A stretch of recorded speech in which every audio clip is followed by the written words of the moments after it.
We are rolling. Yeah. Okay, welcome back, Mr. Brian O'Loughlin, to the Prymal podcast. The reason I cut you off there is because I want you to ask that question on mic. All right. I was the last episode that we did. Yes. I was interested to know what people genuinely thought of our conversation because I got some feedback of one person in particular. Did you get more than one piece of feedback? No, just one. Okay. Well, right now, as of this recording, only one, but maybe I'll get more. Okay, well, we can tell people we're actually recording this like 4 days after the previous episode. It's not going to be released for a couple of weeks here. Yeah. And the reason being is we have another member in the room with us today. Hello. Looking at you, Mr. James Henton. In the back. James is in the back. James is doing Young Jamie. Actually, Young James. It's not Young Jamie. He's his own role here. Young James. James is on the decks, on the knobs and the dials today. For Prymal, James is in as part of the Prymal team, so you'll be seeing a lot more. He's a new member. He's a new member of the Prymal team. So you've seen a lot more of this. He's soon going to take over your role. That's what I'm a little bit worried about now. But that's why he's in, man. And that's why James told me he's here to take over your throne. I'm not here to take part, Dan. Here to take over. So James was originally a client. You were in as part of Purusha. I was indeed. As part of Purusha. Very, very competent and capable young man, and is building his own community. So I can't call him out now because this is going to be released afterwards, but he now has his own newsletter. I'm going to drop the link into the bio. The pressure's on. The pressure is absolutely on to get that up and running.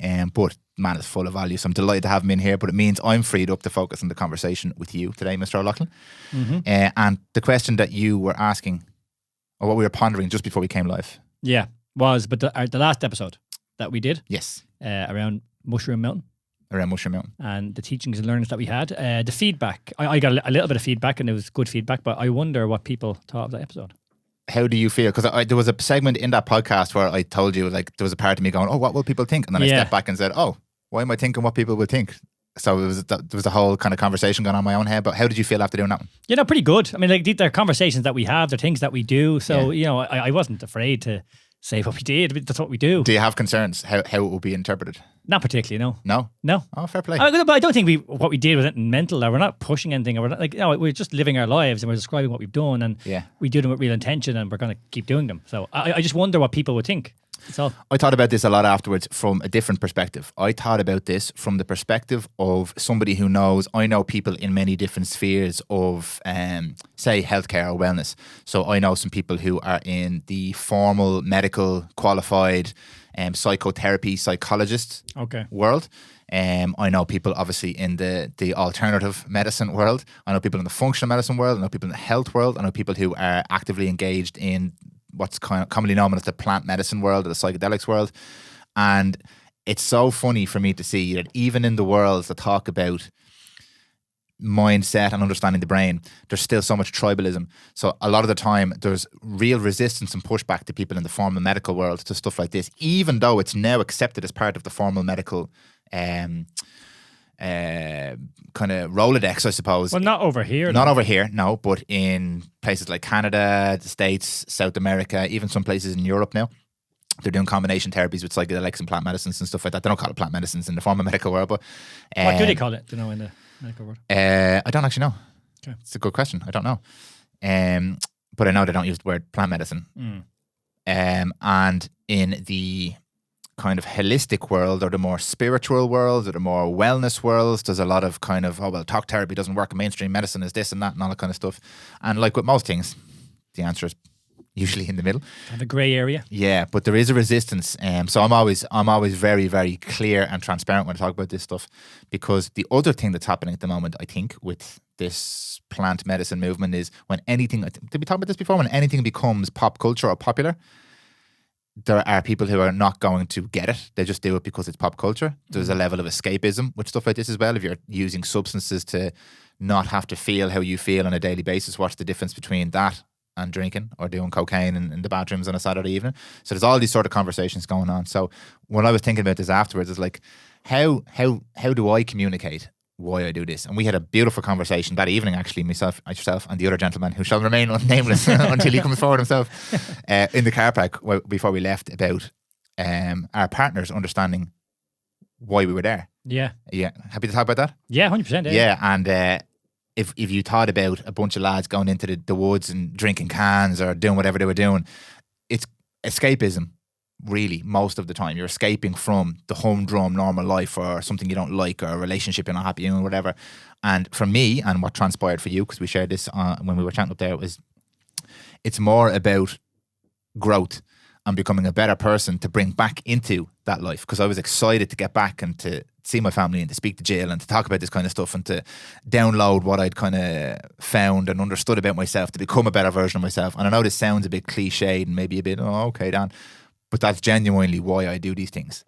And for me, it's another, it's like reading a self-development book or training or eating clean. It's another avenue of that for me.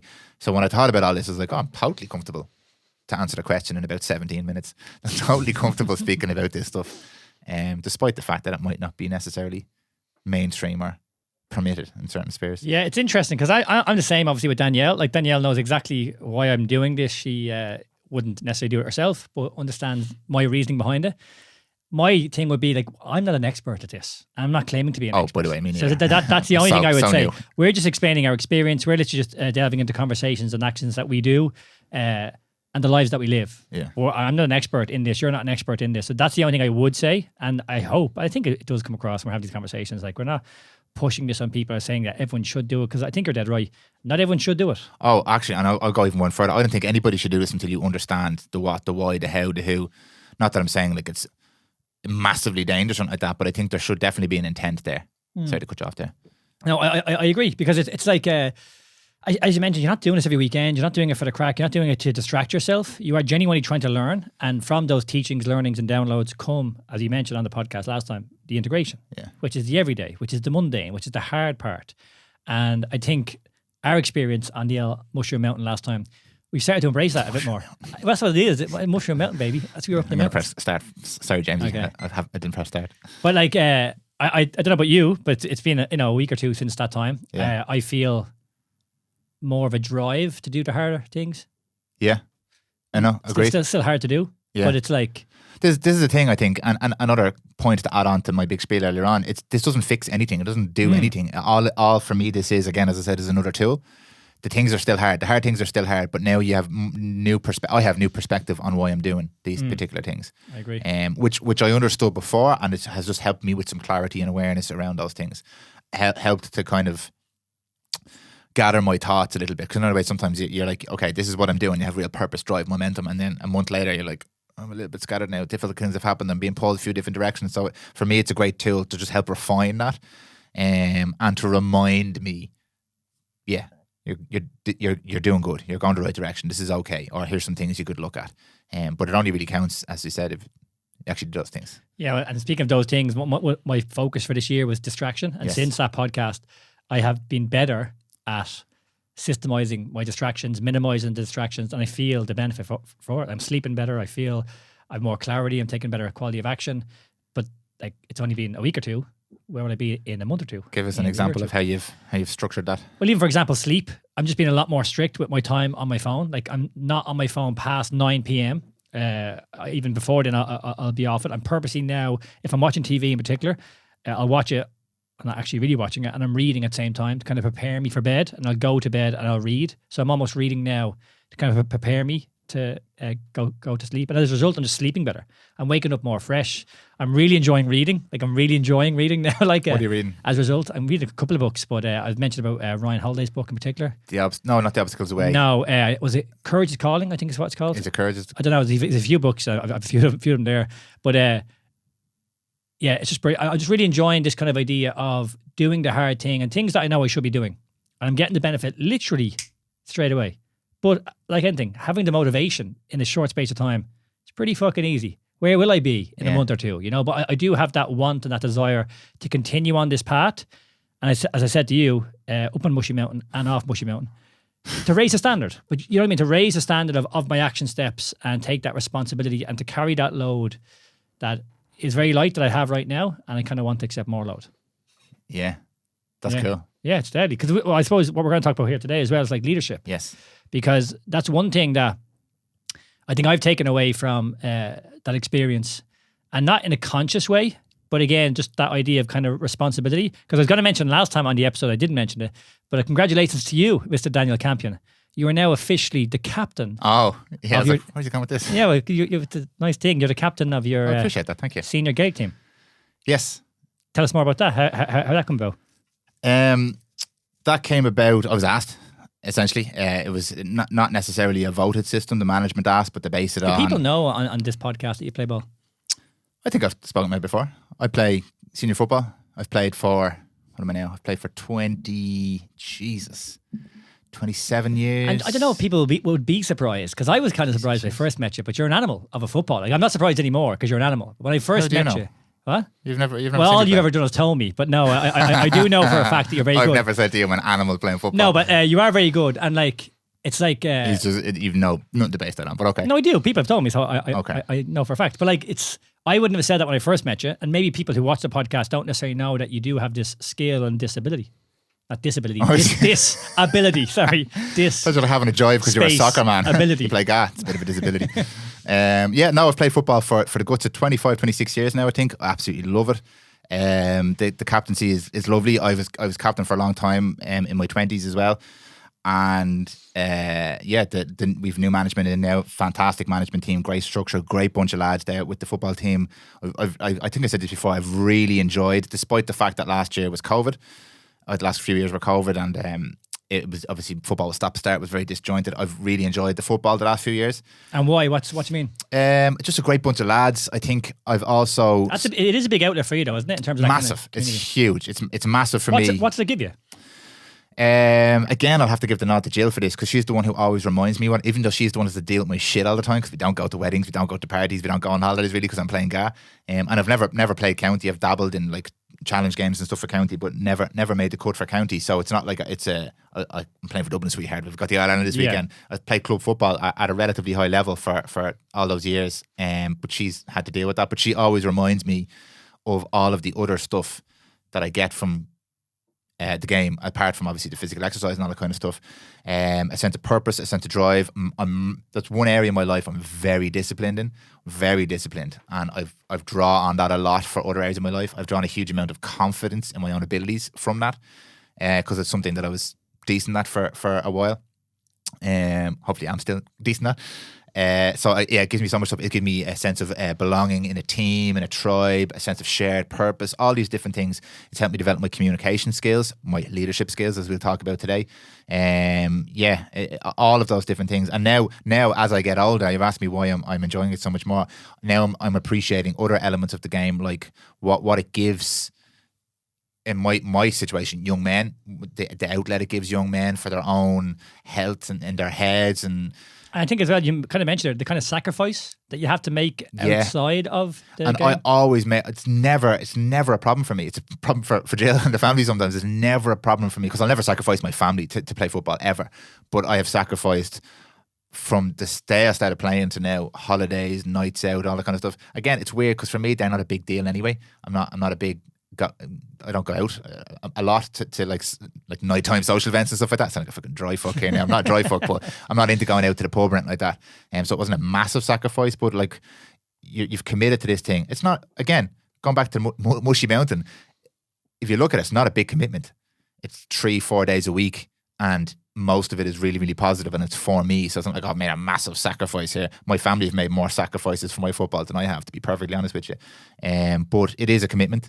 There is a level of discipline there. There are standards that you set that I have personally been able to carry over into most elements of my life then, because I've set them in GAA. I said this before, people are like, you're so disciplined. I am not a disciplined person. I am building more discipline as I go. I'm understanding the benefits of it. I talk about it a lot. I'm really, really into it, but I don't have great discipline in some areas of my life. But I have standards and I've learned those standards through football. It's given me a real appreciation for hard work because I'm not a naturally talented anything. People are like, you're naturally fit. They did not see the work I put in the back end to try and get my body in the condition that I needed to be in. You're naturally strong. I was the weakest guy when I joined senior football for the first time. I was a skinny little fuck. I was a cross-country runner. I had to work really hard to get to a point where I felt like I could compete. So it's taught me about standards. And now I have an appreciation for it. If you want this thing, and I've talked about this a lot, you have to do these things. If you don't do these things, you won't have this thing. And the rawest version of that for me is when I'm on a pitch on a Sunday morning, I know I've done the work. So game on. And I also know I haven't done the work, so I'm already at a disadvantage. The ball hasn't been thrown in here. I'm not going to rely on my natural ability. I haven't done the work. I'm not where I need to be in terms of fitness or whatever it is. So that's been massive learning for me. And it's interesting as well, as you're getting older, I'm guessing them standards become even more important. More mature. more mature. Yeah. Is that what it is? Yeah. But it becomes more important Yeah, how you 100%. live and what you do, because you can't get away potentially what you could have got away with 10 years ago. Physically. Oh yeah.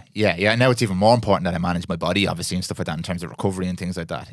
But yeah, I have the advantage of 25 years of understanding that. Whereas I'm playing with some guys now who are like 18. Sounds funny. There's a couple of moments that I had. I was like, oh, I am definitely not 21 anymore. The first was there was a break in play one day, and I was just chatting to your man who was standing beside, and I was like, how are things going? He's like, no, good, yeah, just I got my leaving cert results there. And I was 33 at the time. I was like, right, got leaving cert results, and there was another game where one of the lads gave me a stat. He's like, do you want to know an interesting stat? I was like, what? He's like, you're a decade older than every single player in the back 8 today. No, I was like, thanks for that stat. That was a nice stat. So things like that, I was like, oh yeah. And so what about, because I have a similar mindset. I'm 36 and I'm physically still pushing myself and I kind of want to do more. I'm definitely looking towards my 40s with like optimism and wanting to be better. And you being on the other end of that, like being the older player, what's your mindset like? How do you push yourself? How do you kind of keep going? When did you become the host of this podcast? Oh, you just know what it is. I'm asking you. It's a conversation. I know, Dan. I'm only messing with you. Sorry, repeat the question there. Oh, for God's sake. I said about your mindset. Are you messing there? You want to go again? Go again. Okay, the mindset, because we talked about this off podcast, about the mindset of aging and people kind of having war stories or feeling fragile. Yes. And, you don't have that. And I don't have that in our mid-30s looking towards our 40s. So, well, why don't you have it? What do you do in order to kind of change that mindset? I genuinely, and you said this as well, I genuinely feel like I'm only getting started here. Probably for a few reasons. Probably because I've started my business in my 30s, so I'm getting started with that. So that's kind of one trigger. With sport, I look around and see some people who are 6-7 years younger than me who are like, I'm giving up now, the body can't take it anymore and all that. And fair enough, you do get career-ending injuries. I tore my cruciate when I was 31 and everyone told me you're done. 9 months later, I was back playing football, because I wanted it so much, not because I had a rough recovery. It wasn't an easy recovery, but I really wanted it. What's different now? And what's changed? The war story thing. I just don't get it. I feel like I have control. There's certain things I can't control, like my body will get older. It will be harder to recover. But for the moment, right now, as we speak, I played a football game, 65 minutes of football on Sunday, and I could go out and train today. So that's fine. I'll do that now. Next year mightn't be the case. The year after mightn't be the case. But until it's not the case, I'll keep doing it. So I don't believe in this. There's a number, there's an age. And everyone's different. And sure, some people struggle with different things, maybe younger than me or whatever. Some people will go on longer than me or whatever. But I think it's definitely, people say it's all up here. It is up here because today I can play. Tomorrow I might not be able to. So I'll play today. If I can't tomorrow, I'll deal with that then. But it is a mindset. Obviously, we deal with it with clients, people in their 30s, never mind 40s or 50s, who feel fragile, who feel broken, are fearful of movement. And don't have confidence in what they can do with their body. Yeah. And it is like, injury is inevitable if you're playing and you're pushing yourself. Inevitable. It is inevitable. Yeah. It's going to happen. Yeah. So the idea is, how do you manage that injury risk? Or even if you do get injured, what happens in terms of the work you're going to do, the mindset that you have, the lifestyle changes, the standards and sacrifices potentially you have to make in order to be better. I think that's more where most people's issues are, because as we get older, you've got kids, you've got a business, there's more responsibility. And I think there's a lot more hard work for you have to put in on that pitch in order to be able to perform, and people shirk away from it because they don't need to do it. It's it's less of a. How do you broach that with people who come into you? It depends. It's really individual. It's a mindset thing. Yeah, but you can't just go to someone straight away who's been in pain for 10 years going, I'll change your mindset. So you've got to. It's a process. So really, what you're trying to do is just get small wins. Like, it's really simple. Yeah. Like if you've injured yourself, you're not going to get back in the pitch straight away. So can we get a marker in 30 days or 90 days to go, here, there's a small win. You can do something you couldn't do today, for example. And if you can get that, then you're progressing. And then from there, we can increase the intensity, we can push you harder. And it's about then just doing that every single day and knowing, going, Jesus, 6 months have passed and I feel pretty good. And look what I can do now. Actually, what the fuck could I do? Yeah. And we always talk about this. What could you do? Yeah. I think that's the whole point. There's no end to, and this is the interesting thing when it comes to injury. People always look at it from a rehab perspective. So when you get injured, people normally rehab themselves and go back to where they were pre-injury. What are you talking about? You use the injury as an opportunity to be better than you were before you were injured. You're not going to just do rehab or follow this program because you got injured. Let's actually build a more robust body. Let's get you stronger, physically more capable than you were before you got injured. So use this time to actually come back better. Not because you got injured, but you've now got an opportunity to work on something that you could never work on because you're too busy fucking training. Do you know what I mean? Yeah, it's a great point. And again, it's just a mindset. Like, you got injured. It's shitty. There's nothing we can do about it. But we can flip it on its head. We can follow a program. We can just change your mindset completely and go, this is an opportunity. Because it's a shitty situation. So let's fucking change that story. the type 2 pain. Yeah. You know? So, and this is what we always talk about this, and you always would piss at me, but the principles. Principles.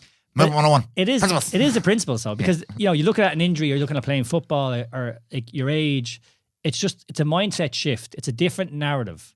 And it's the importance of having conversations with you, or surrounding yourself with people, or seeing people do things, you go, holy shit. Because if you can do what you're doing right now on that pitch, it's capable for anyone who's 33, 4, 5 to do the exact same. Mm-hmm. And if they don't want to, that's fine. But like, if you do want to do it, you can do it. You're only being held back by the bullshit story you're kind of telling yourself. Yeah, I can absolutely vouch for that, because there's nothing, I know everyone says this, there's literally nothing special about me. I would agree. Yeah, and everybody knows me would agree. There's nothing special about me. But I'm not even telling you that I developed this rock hard bulletproof mindset. I didn't. It's just the way I think about it. It's like, I'm not done playing football. I'm not done doing this thing. But that mindset gives me the ability to go out and do all the things with a different perspective, like you've said there, a different perspective on pain and injury. And like, I remember the cruise shit. That was exactly my thought. It's like, I'm going to come back better. Now, I didn't end up coming back fucking the animal that I wanted to be, but I had played better football after that than I did before that. The 2 or 3 years coming up to that, maybe it was getting a bit stale. And it's interesting you're saying this, because like, I've only got this mindset through the struggle I had. Yeah. I had 4 years of pain and victim mentality and fucking Was depression. it shoulder for you? Shoulder for me, yeah. But it was like, I was just lost and spent thousands of euro and didn't know what was going on. And it was only through getting myself kind of moving pain-free and changing my mindset and ultimately getting a better result. I was like, oh, holy shit, what's actually possible, you know? And we may segue now into leadership. I think it's the same thing. Yeah. Because it's like, people are definitely born leaders, and people can be better leaders than other people, but it is a skill. Oh, that's interesting. Okay, that's what we're going to talk about then. All right. Yeah. Why would you? Sorry, finish before, because just you saying that has pinged something in me here. Okay, it's a skill. It's a skill that anyone can get better at. Okay, well, that contradicts what you just said then. It doesn't, because some people are naturally born leaders, and if they improve that skill, will be better at someone who isn't a natural born leader and improves the skill. What's a natural born leader? I don't know. Like, it depends on what domain, you know. But a natural born leader, I would say, is someone who is inspiring, who gives good feedback, allows you to be better. Like, what, you know, they're kind of generic or general teams, you know. But I think it depends on the domain. For example, a footballer on the pitch is going to have to be a different leader than someone building a business or being a father. Or there's just different things that are needed. Do you think? Well, no, definitely more specific, and then obviously the general things that need to be there for all of them. But you're asking me a question of what is the leader? I mean, come on, what do you mean a leader in what? Doing what? And what? No, but I mean the leadership as a characteristic, or leadership as a skill, I feel personally you can apply it to many different things. If you're a leader, obviously, like you said, there's going to be specific roles you fill in specific teams or whatever. But the skills for me remain fairly similar. And a huge amount of it has to do with how you manage people, how you light your own fire, how you do your own work. There's obviously leaders who lead by example, and then leaders who lead by inspiration, leaders who lead by communication or words or encouragement. But they all stem from a similar kind of thing. This natural born thing is interesting to me. I don't have the answer, by the way. It's a thought experiment for me, but I don't know how much stuff we're intrinsically born with versus we learn and develop. And I do agree with you that most of us can learn most things. I don't know where I stand on the whole, like, I start with a 5 in leadership and you start with a 2, but you start with a 3 in charisma and I start with a 1. I don't know where I stand on that. I haven't seen anything compelling either way. That's a very human thing, isn't it? We're just trying to define something. Yeah, but no, but it's that idea of like, you are on this scale. You have to be somewhere. So as a result, I'm going to give you this number, which is kind of arbitrary, means nothing really. And it's limiting, because if it's like, oh, he was just born a better leader than me, so he already had a head start. It's a bit limiting, I think, in terms of having that kind of belief. Well, it comes down as well, certainly, to personalities. Like you mentioned there about people leading by example, people leading through communication. Both of those things will be dictated by your personality, which is inherent, and also, I suppose, how you're brought up, etc. Yeah, how much of which though? That's exactly. my question. And you're right. I think it's like chicken or egg kind of thing. You know, what comes first? I think they're both important. Like you just can't ignore either one. But I think what we're both in agreement of is that it's a skill that we can all improve. Yeah. And once that's the case, sure, who gives a fuck? Yeah. Because that's what you have to look at. Is that I am whatever I am right now, and if I want to improve down this domain, I can literally work and get better at it. Yeah. So talk to me about leadership in your life then. How does leadership manifest in your life, and how do you personally feel about leadership? Me personally, I suppose, like I am a leader in a couple of avenues of my life, being a father, being number one. Yeah. And probably the most life-changing aspect of my life, being a leader, I'd say. My business, I have staff that I lead, I have clients that I lead in that regard. And sport, I obviously play football. I don't play competitive anymore, so it's not really you play for United, or who was it? Yeah, I play for United. Yeah. Shut up, you. But I suppose my leadership for me is just about me being better. And you mentioned about kind of being standards. Like I definitely communicate of what I would like and standards that we uphold. But really, what leadership means to me is that if I am leading from the front, I'm doing the things that have to be done. So rather than tell you what to do, I want to be a leader because it makes me better. And I can't tell you as a staff member or as a client or again as my daughters be like, do this thing and I'm kind of bullshitting myself. You know, I feel like a bit of a fraud saying that, and I've done it in the past. But me being a leader, I just view it as a very, I would say, selfish thing. You know, I'm just trying to be better. I know if I'm being better, that it's inspiring to others to see what's possible or what they can do. Because I'm just an average human being who's doing my very best. So if I can do my very best, it inspires others to do their best as well. Am I making sense? No, absolutely. Yeah, definitely. And again, I think, like I said, with Sailor and me being a father, that's maybe kind of question. And obviously then having a business and kind of trying to grow that and have clients and have team and stuff, it definitely begins, you get very reflective and introspective of yourself and kind of what you want and who you are. And I think that's the joys of leadership. It's a difficult thing to do. It's a huge responsibility, but it's a great character building or person building thing to take on. Like to take on that role is phenomenal. For me, anyway. Yeah, absolutely. What about you? Yeah, I've had an interesting relationship with leadership. Responsibility is the word that keeps coming up for me over and over and over again because there's many different styles of leadership. But for me, it's all about taking responsibility. And then it's been reinforced lately when you listen to people like Jocko and all these people talk about it, extreme ownership. Taking ownership over things is being a leader. So that means that you're not necessarily the first man to do everything. Like, for example, let me put this in context with the GAT team, for example. I can no longer win all the drills. I used to win all the drills. But now there's younger, fitter, faster guys than me.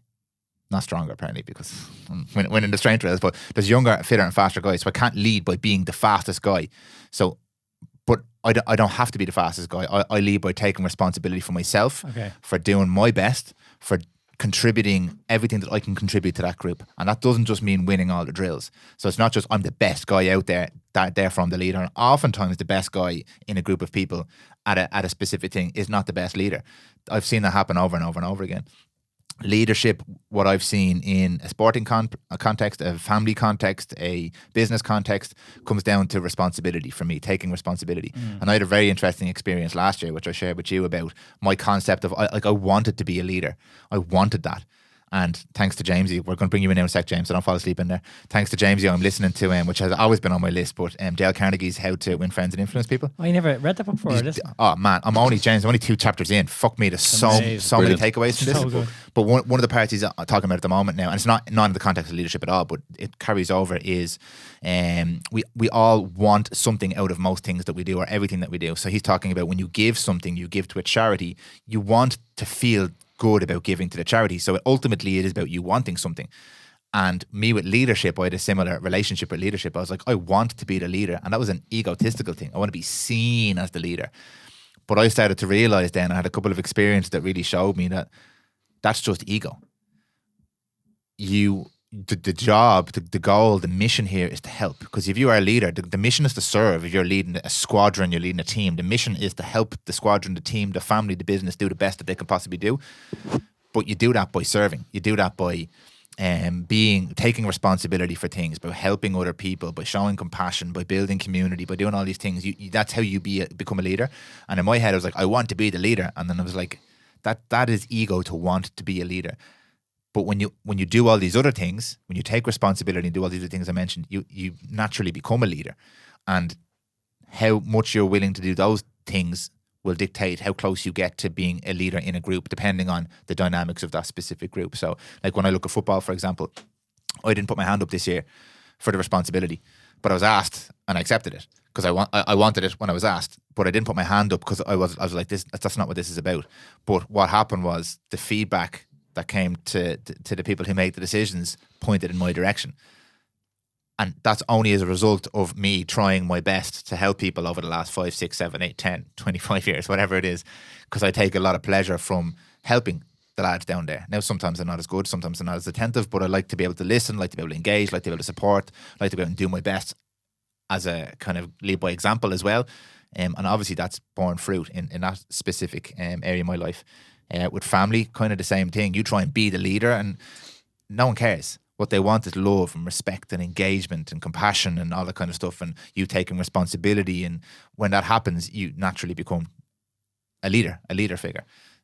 So yeah, for me, it's more about responsibility than, like, the lead by example is obviously very important. You can't say one thing and do another, but taking responsibility for things is a huge part of leadership for me. Yeah, I definitely agree. And I would have found it hard as a young man in my 20s to take responsibility. Yeah. And I would have had like some dark moments of confusion and, again, can I accept this load, this responsibility? But as you do, when you take on more, it does transform you. But you mentioned there responsibility, sacrifice just came into my head. You know, I kind of just, and I think that's what an awful lot of responsibility is. You're having to sacrifice in some areas of your life to be better for people that you're leading, i.e. my family or my team or my clients.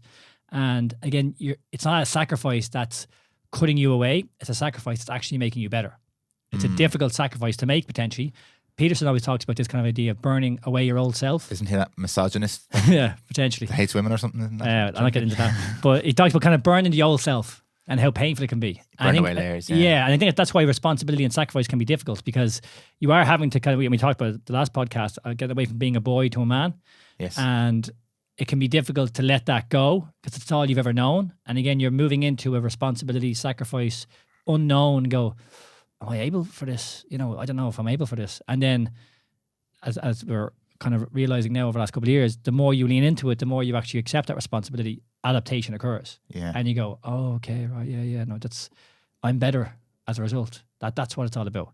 So I think leadership, and you're dead right, I would be in the same leadership from an ego standpoint, because you want to be seen as the best or the leader or the person who knows what's going on. You want to wear the badge, yeah. Yeah, when in reality it's actually about, no, shit has hit the fan.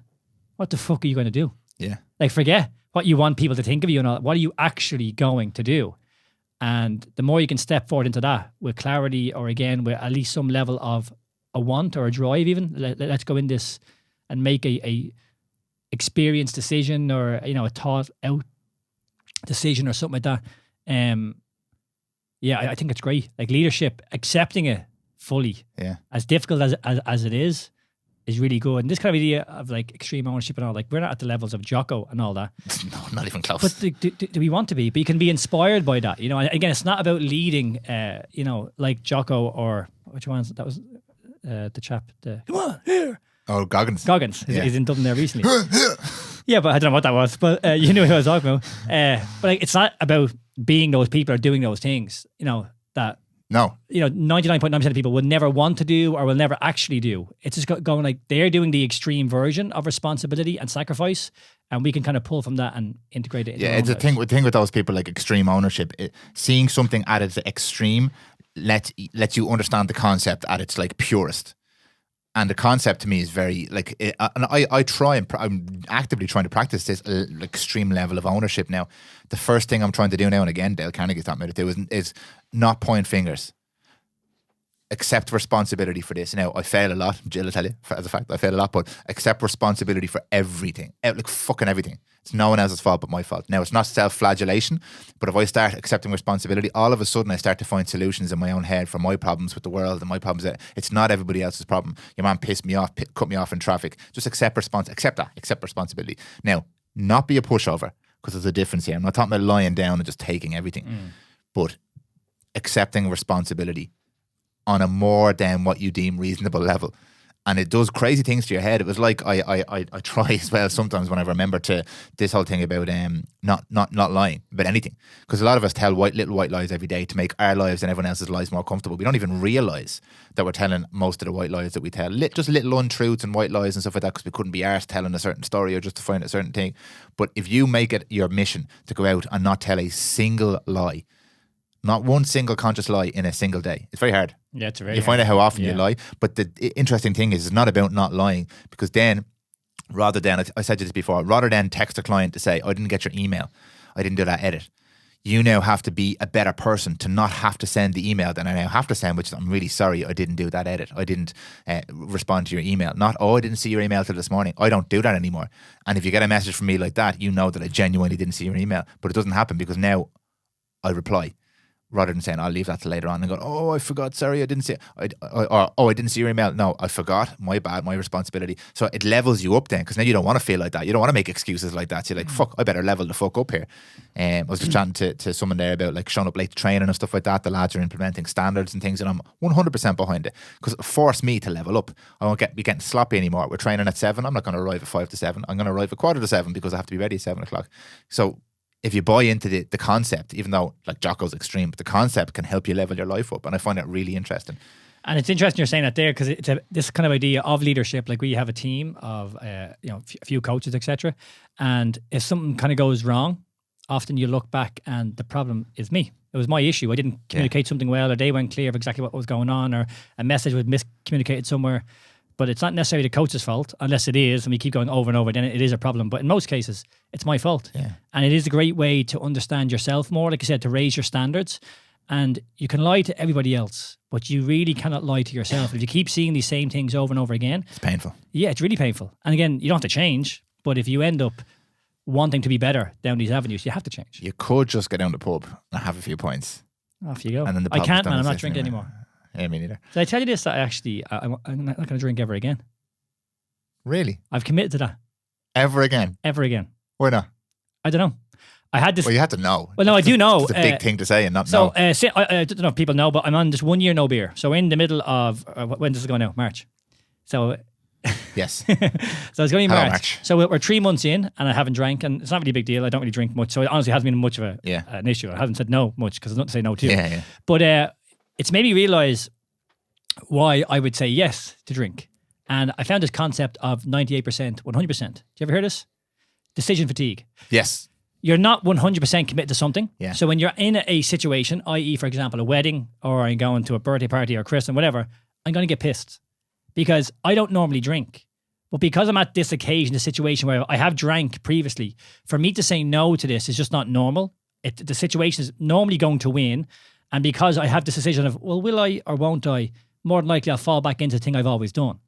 But if I commit 100% to something, if I go to a party now, I don't drink. There's no decision to make. So I don't have to go to thing on like, oh, what will I do today? Well, what do you mean? You don't actually do that thing. So all of a sudden, by going 100% in, there's no decision to make, and you can't fall off the wagon, obviously in terms of drink, quote unquote. But it's actually just made me evaluate every single aspect of my life and go, wait a second, you're not actually 100% in on this thing. Like, it's ridiculous. And especially for alcohol, like, I really don't get much from alcohol. And the more that I was looking at why I drink, I go to a wedding, a lot of it is past experience. I've always drank. So what the fuck else would I do? Like, I've always done it. Also, it can be quite awkward to go to a wedding and be like, oh, what's going on here? Like, we're not drinking, and then everyone's kind of getting pissed. And like, oh, whatever. So I feel a bit uncomfortable. So that's stopping me potentially growing. And again, if I'm going to drink, I'll be hungover and in rag order for a day, 2 a week. I feel terrible. It doesn't actually bring it into my life. So it's actually a decision that I want to make. And I suppose that's just allowed me to start looking at different aspects of my life. But this idea of 100% and 98% is something that I've really looked at over the last month or so. And it's kind of changed how I'm viewing things. Am I making sense? You're making really good sense, yeah. And you're challenging me a little bit here as well, because I haven't touched a drink as well. And again, exact same thing as you. I don't drink, so it's not a challenge for me. And I've spent my youth speaking to a friend of mine earlier on that I met. I haven't seen him since the school, and he was like, "Oh, you don't drink at all?" Because I never. It was football as well. I never drank, never found the need, the want, the gra. I drink. I was going to say now, I do drink. I haven't drank in the last 3 months because it's now March. I didn't commit to 1 year no beer. I just said I'm changing my attitude around drink. And it was kind of similar to what you're saying. The thing I think about sometimes is I hate getting drunk. I hate it. I enjoy having a drink with friends sometimes. Mm-hmm. I enjoy having a whiskey with my dad. I enjoy having a glass of wine at my dinner. Not because of the effects of it. Yeah. Sorry, that's probably a lie. Now I'm thinking about it. It probably is because of the little warm fuzzy But there's feeling. definitely a social aspect. There's a social aspect to it. I don't enjoy getting drunk ever. I absolutely despise it. And Jill will tell you this. Sometimes I freak out. I'm like, I hate this. So my attitude towards it is those small things that bring me great pleasure, like having a glass of whiskey with my dad. I bought him a bottle of whiskey for his birthday a couple of years ago. It's a nice bottle, and every now and again, for a special occasion, we have a drink. I have noticed over the last 2 or 3 months, there's something changing in my life that I haven't drank. I don't really drink anyway, but even cutting down on the couple of beers, or was that one wedding where I would have drank, even cutting that down, I'm like, the fact that I've made that decision, I feel really good. I feel really good about that. Plus, I didn't have that one hangover I would have had in the last 3 months, so that's pretty good too. So in that element, I'm like, I get this. I really get how this is leveling me up as a person, because there's lots of opportunities to do this. I never really did it anyway, so it's not particularly difficult, but it's a commitment. However, I'm also like, is this a forever thing? Because I want to feel this good forever. So is this a forever thing? Is this my responsibility? And do I sacrifice those few little occasions where I do get some nice joy? Every now and again, I'll have a bottle of beer with Jill watching the game. Do I sacrifice those things? Because it's never about getting drunk for me. So I'm in this weird grey area at the moment. I feel really good. I don't want to drink again. But there are occasions where I'm like, a drink would be nice. I think that's interesting, though, because I think your relationship with alcohol is different than mine. And this is why I'm not a fucking pioneer saying you shouldn't drink and you have to be 100% alcohol free. By the way, do whatever you want. Don't give a shit. Like, it's not about alcohol. Exactly. And even for me, it's not about alcohol. It's about the decision. Yeah. And it's also about like looking at different aspects of my life and just questioning my decisions that I've made up to this point and even what I make right now, you know? Because like, I think I said to you, like, I never really drink. I have that relationship with alcohol like you do. We're still waiting to have that glass of wine. There you go. Now, in fairness, like and dinner from 2 years ago. Yeah, I'm gonna miss aspects of it. I'll miss aspects of that kind of social aspect, but just for me, it just doesn't kind of bring it. But like I said, that 98, 100% kind of rule or theory is now starting to impact other aspects of my life, and that's why I like the idea of questioning my alcohol intake, because it's allowing me to grow and develop personally. Yeah, you know. Is it because like Hormozy speaks about this, Williamson speaks about this. Once what do they say? Once something stops conferring a benefit, it's like they talk about it with caffeine. Like if you're dependent on caffeine, it no longer confers a benefit to you because you're dependent on it. So like a lot of people are dependent on alcohol as much as they're willing to resist this. They're dependent on alcohol to enjoy social occasions. Like coming from the guy who almost never drinks, I was at a wedding recently enough, and it was really uncomfortable when everyone was getting drunk. I'm like, this is actually, it was more uncomfortable when everybody was sober, because everyone was all like weird and edgy and they can't wait to get their first drink in. They're at the ceremony going, can we get a drink now? And lads running to the pub to try and get a drink in and all. That's uncomfortable because everyone's just weird, there's no, and then everyone loosens up when they have drinks and stuff like that. And then it's easier for me because I've done it all my life. I'm like, I can have a conversation. I don't need alcohol for that. But there's a period of time there where you're like, a drink would make this easier for me. And for me, that's where the learning is. So during that wedding, I was like, good. I feel uncomfortable now, good, because what you're going to do from this point on is figure out why you're uncomfortable and work on that. And you said this to me because you wanted to go and get a drink a few times. I was like, I was tempted. No, I've always been tempted at that particular time because it's uncomfortable, and I rarely do. But this time I was like, I'd love to go and just get a drink now. Not because I'd have 2 drinks, like, it's not like I'd love to get plastered now. I'd have 2 or 3 drinks, but I'd love to go and get one now because it would make this whole interaction more comfortable because everyone's drinking. They're like, oh, you're not drinking, and I'm like, and people are talking shite, but that discomfort for me, I'm like, there's something for you to work on there. You can come back to this same scenario and figure out why you feel so uncomfortable and solve that problem, and that'll make you a better person, as opposed to just cover it up by getting a drink and taking the easy way out. So that's what is conferred to me now. But for example, the other scenarios I pointed out, like having a whiskey with my dad, I enjoy that, the ritual of that whole thing. And people would say you could have a non-alcoholic whiskey, you could have a Ribena, and you're still there with your dad and enjoy that. And I absolutely agree with that. But there's something nice about it. Nah, there is. I definitely. So I don't know. So I like, fair play to you. Congratulations. Well, it's not even congratulations. The rest of your life. If I look at this now as well, like I look at 10 years ago and my values around alcohol, I would have been single. I would have been out every weekend having the crack, looking to get me ride. So like, alcohol played a big part in my life, and now I'm just at a stage in my life where my values have changed massively. You know, I've got a child, I've got a family, I've got like business, I've got things that I'm doing every single day. I have a drive and energy and a want to do different things with my life. So you don't want to escape from that. Yeah, and I suppose what it is, it's just like, it's starting to allow me kind of question my values and allow me just to be a lot more present with who I am potentially, and then ultimately the life that I want to create. And do you think there would ever be a point in time where you've re-established that balance, corrected whatever potential limitations that drink would have in your life, and be able to have a beer or enjoy a drink, and your decision is then your decision? So then you don't feel like you're letting yourself, because there's a danger with these clean runs that if you like have a situation where you're like, I would love to have, say, a glass of wine with Dan right now to celebrate something, there's a danger that you wouldn't do that just because you have a clean run, not because it's actually conferring a benefit to your life to not drink anymore. No, and I definitely agree with that. So I'm saying I'm not going to drink, but potentially like in a year or 2 time. For the rest of your life. Yeah, in a year or 2 time, maybe I do change. My values might change. And again, that sounds pretty nice, having a glass of wine. So I'm definitely not saying it's gone forever and ever. But you literally just said it's gone forever and ever. Yeah, but James, you play that tape back. But I actually do think it could be. You know, I really do. It's certainly a decision that I've made, and I'm actively saying I'm not going to drink again. but like it might change, and I'm certainly open for it to change. Yeah. Just right now, because what I've done, and certainly for this year, I'm off it anyway. I just don't really see that changing. Yeah. Not anytime soon, anyway. And I was going to say fair play again there, but that really annoyed me when people were telling me like fair play. I was like, this is not a fair play. I'm not doing this for high fives from you. Like, it'd be easier for me to have a fucking drink here and forget about all this, but this is for me. Well, you talked about kind of not lying to yourself. It's not for me, not lying to myself. Yeah.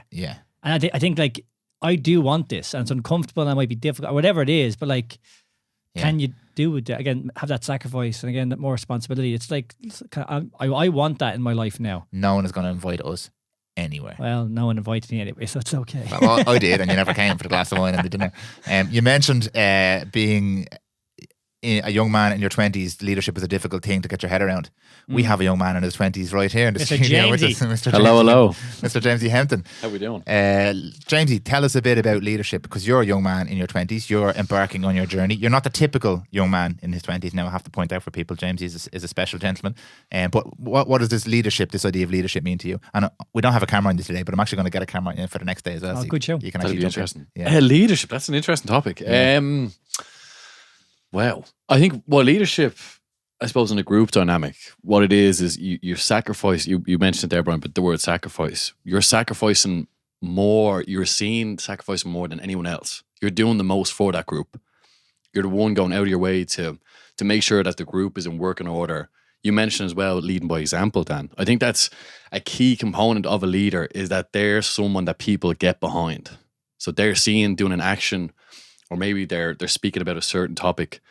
It resonates with people. It inspires, it motivates, and it just it moves people forward with the vision that the leader has. So a leader normally is someone that has a vision, and like yourselves, like you're creating yourself, Dan, a community, like you've created yourself as well, Brian, is creating that community and leading people. And I think that's what leadership kind of means to me in so many words. I love it. And in your life right now, you're obviously, because you're leading your community. You're like, from what I see of how you're building yourself, you're leading your friends. So there's a group of young men down there who come down to you, not just for training, but for inspiration, for guidance, for help with their heads, for belonging. So you're a leader. How do you feel about that? I like the responsibility, and I think you touched on it as well. The word responsibility. That gives, it's like fuel to the fire. I want to embrace that responsibility. I want more of that responsibility of, I suppose you need it.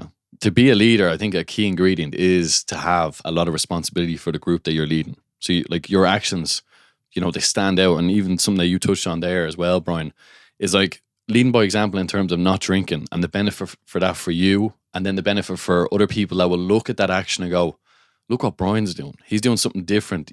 That's what a leader really stands out. A leader is not someone that just kind of gets lost in the crowd. But going back to your point about people that come to me, I like that feeling, Dan. I like that people, they see me as a leader as well. I know that I'm leading. I know what I'm doing. And I like to embrace the fact that people are looking at what I'm doing and kind of mimicking, whether it be, mobility work or meditation or looking after yourself physically. I like that fact that people are seeing me as a leader, because that's the way I want to be seen. That's interesting, because you're talking there, Jamesy, because what you come across to me is a very competent young man. So I think that's what leadership is, or what it brings, and certainly instills in us, that if you're being led, what you're looking at is competence, and that brings great trust in yourself or the situation, because someone here going, well, someone here knows what's going on. Someone here has a skill set, and that's inspiring for you to want to do more. And particularly if you're around someone who you've seen that competence kind of grow, or that leadership grow, because they're not quote unquote a natural born leader, and they have worked at this, and you go, holy shit, maybe I could do the same. It's all about, I think it comes back to the self. Like, it's all about, you said trust. Like, if you've that trust inside yourself and you've got all these qualities that you depend on yourself in whatever situation, if you can do that for yourself and other people look at you, they're going, I'd love to have a piece of what he has. And that's what a leader, I keep referring back to leader, but that's what a leader has, is he has something that other people, they want them qualities that you have. I think that's class.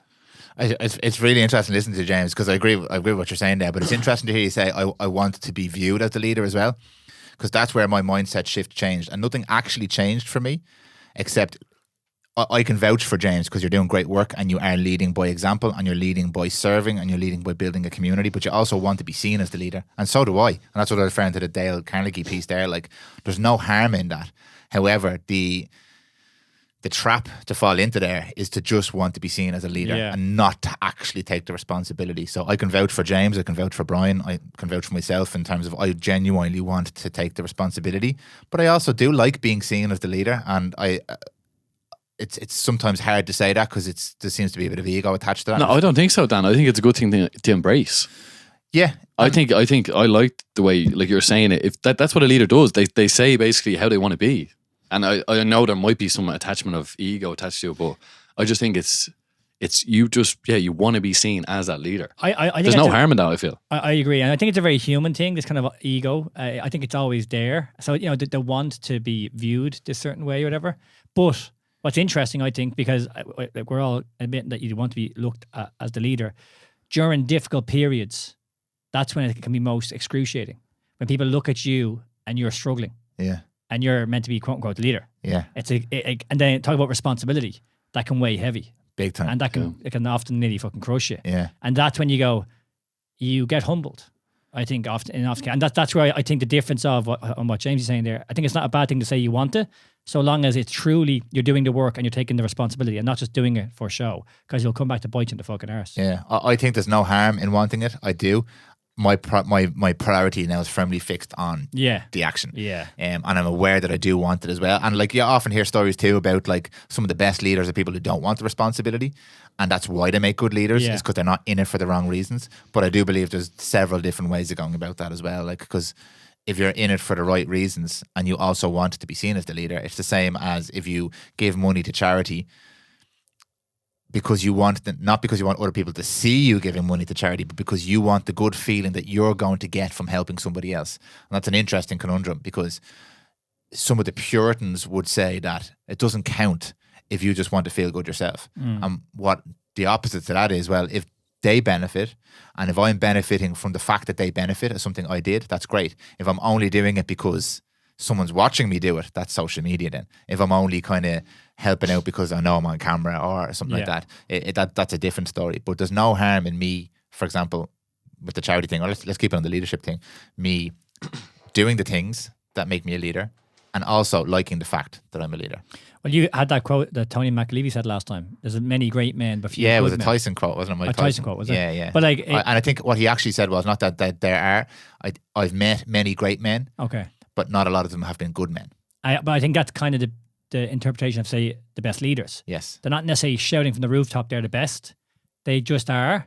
And I think we can all like agree that's what it's all about. It's about doing the work and, again, leading by example and being inspiring, not because you're trying to be inspiring, just through the action, the work, and taking that load. And that's where today it can get very difficult, because we all have a platform that allows us to be public. Like even this, we're on here and we could be talking absolute tripe. Well, we talk an awful lot of tripe. We do talk a lot of tripe, to be fair. That's why I wonder what people think about these conversations, man. Like, genuine. Yeah, I'm genuine and I'm in a weird phase at the moment where I'm like, I don't care because I really enjoy it. Yeah, I love it as well. No, like we have these conversations all the time. This is just what we do. We just happen to have them on mic, but we have the exact same conversations off mic. Yeah, and not because again we think we're the best or we're leaders, but just because we want to take on more responsibility. We want to push ourselves and we want to strive to be better. I think that's all it is. Yeah, it's a fact. And I think it's just that gives us great energy. Yeah, I think that's all you can ask for. Yeah, and that quote is brilliant as well. Like just to be a good person, not to try and be a great person, not to try and fool everybody into thinking how great I am. Like I always say this about social media as well, and it's a Gary Vaynerchuk kind of how do you pronounce it? Fucking Vaynerchuk. Gary V. It's Gary V. Cool. Document, don't create. And to me, that's more about. It's less about creating content than it is about don't try and make shit up just so people think that you're cool. Just talk about the stuff you're already doing because people are interested in that, and a lot of people find that interesting. Same as the Peterson campfire quote. You just build your campfire and people will come into that light. They'll come seeking that light and warmth. The people who need it will come and find it. You can't force that. The more you force it, the more it becomes conceited. And that was my big realization about the more I try and be the leader, the less I'm actually lead. I'm focusing more on that thing rather than actually, now, if I am the leader, I can enjoy that. I can embrace that. But I shouldn't be focused on just being the leader. I shouldn't be focused on just growing 100,000 people on Instagram or just having the best podcast because the numbers say it's the best podcast. I should be focused on trying to be that good man, that good person. That's how I try and do it anyway. So virtuous. I'm so good. What you're saying there, though, I think that's like leadership. You know, like it comes as a result of the actions you take, not because you're doing the actions to be the leader. 100%. And I think that's what we're all kind of striving to be. Because even like, I don't necessarily want to be a leader. I'm not saying that I want to be like James is there saying he wants to be a leader. I don't know if I do. I just know that if I take on more responsibility, I could have the potential to be a leader. So I just want to lean into that responsibility. Can I check the fuck out of you on this now? Okay. I'm going to stop you right there. Because you want to build a community that has massive impact. Yes, but not so I can like lead. Like it's not so I'm the leader. I want to have the impact. But again, who the hell am I? What is impact? Like what are you doing with people to have impact? You're leading them down a pathway. Yeah, but as you said, a better life. Yeah, but you're also just like creating this campfire. Tell us, by the way. Yeah, of course. But you're just creating this campfire that they can throw in and make the fire bigger. Yeah. Do you know what I mean? Yeah, so, like, don't get me wrong. Like, there's a leadership. my campfire analogy. I gave it to you, didn't I? I gave you that. fucking didn't give it to me. Jordan Peterson gave it to me. That's true. Sorry, but like what I'm saying is though, I'm not necessarily looking to be the leader of that. I just want to grow that campfire, and that requires different aspects. There is obviously a leadership aspect to it, but again, for me, it's quite a selfish thing. Is to lean into that kind of responsibility and that more load, and again, make decisions. Yeah. That are going to make me It's better. just Jamesy here that wants to be Julius Caesar. And pretty cool. 26, James. Yes, James, 26. You're 26, James? 26 2 days ago, yeah. Yeah. 26. Was 2 days ago? I don't even know, man. Happy fucking birthday. Hold on. I have to do you this. I very have to put it much. in my Google Calendar because I'm terrible with fucking dates. Happy birthday, James. He's officially you. like 10 years younger than me. That's Well, pretty you're cool. old as fuck. Yeah. What are you? I'm not telling you, I'm Mike. You look 10 years older than me. So like, that's fine. Look at that camera, Brian, there, and look at this camera. Jamesy, flick those on back and forth. Let's let the people decide who they think looks older. That's interesting, actually. Yeah, let us know. Who looks older? I'm Have to do 34, a by the way. poll. 34, yeah. 34, yeah. I'm not too far off 35 of that, so I'm kind of cheating a little bit. Sorry, James Hampton, birthday. Jamesy, I'm sorry I missed your birthday. I didn't even know it was your birthday. I don't know why I would know it was your birthday because you didn't tell me, but We know now. we know. James we Hampton go. birthday. It's in the Google Calendar, so I'll never forget again. That's us, guys. That's probably James. I'm estimating because I missed we're coming up to the hour now. We are indeed. It'd be pretty cool if you got a camera in there because we were I have staring one into there now. space when James was talking. We were just like, I didn't know where to look. And I didn't know which one of us the camera was on, so I was like, don't make any weird faces. when Yeah, I'm doing I just it. didn't know where to look. So I was like, what will I do? I was staring down at my cup of tea like I was sad. I'll get a camera in there for James in the next one. But Jamesy, how'd you find your first run at the? I've enjoyed it. It's good fun. Yeah, it's good crack. It's great, And yeah. the class, great to get on these conversations as well. Yeah, 100%. A nice, a younger opinion, a younger viewpoint. You're right, which is needed. Ladies and gentlemen, it's always a pleasure. Brian, thank you so much for your time. As always, folks, thanks for listening. And we'll see you next time. Cheers. Bro.